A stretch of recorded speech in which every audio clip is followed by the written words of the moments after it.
लेकिन सत्संग भी कब मिलेगा? जब भगवत कृपा होगी, जब भगवान की कृपा होगी तभी आपको सत्संग मिलेगा।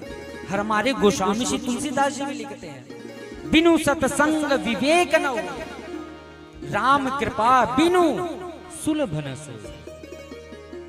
जब भगवान ही कृपा करेंगे तो ही आपको सत्संग प्राप्त होगा। और जब सत्संग आपको प्राप्त होने लगेगा तो महाराज धीरे धीरे धीरे आपका हृदय द्रवीभूत होने लगेगा। और जैसे ही हृदय द्रवीभूत होने लगा, सोई महाराज इसमें भगवत नाम की लाठी मारी। क्यों? क्योंकि महाराज ज्यादा द्रवीभूत हो गया तो आप कहेंगे अरे राम राम राम, ये संसार इतना बुरा है। सोई महाराज आप गए कुएं में कूद के अपना प्राण ही दे दिए। तो ऐसी भी भक्ति काहे काम की महाराज? भक्ति भी ऐसी करनी है कि हमारा मन बुद्धि चित्त भगवान में लगा भी रहे और संसार में रहते हुए भी हम संसार से दूर रहें। बात आ रही समझ में? आ रही है तो ऐसे आ रही है मैया, कछु पीछे नहीं आ रहे।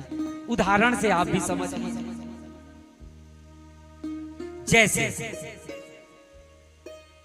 आपने धान तो देखा होगा, धान जो खेत में पैदा होता है, जब धान महाराज कट जाता है तो अब तो महाराज मशीनरी इतनी आ गई कि अब कूटने वाला तो सिस्टम ही खत्म हो गया। न पहले धान की कुटाई हुआ करती थी, होती थी साबुत चावल निकालने के लिए, लेकिन धान उतना ही कूटा जाता था कि जितने में चावल साबुत निकल आए। ज्यादा कुटाई करेंगे तो महाराज चावल टूट जाएंगे, वो फिर किसी काम के नहीं रह जाते। जैसे चावल की कुटाई उतनी की जाती है जिससे साबुत निकल आए, ऐसे ही सत्संग के माध्यम से अपने हृदय में उतनी ही चोट मारी जाती है जिससे हमारा हृदय संसारी से उठे भी ना और भगवान के प्रति झुका भी रह जाए। क्यों महाराज? क्योंकि अगर संसार में अगर हम आए हैं तो हमारे भी कुछ दायित्व है। उन दायित्वों को निभाते हुए उस परम लक्ष्य की ओर बढ़िए जिस उद्देश्य के लिए हमारा जन्म हुआ।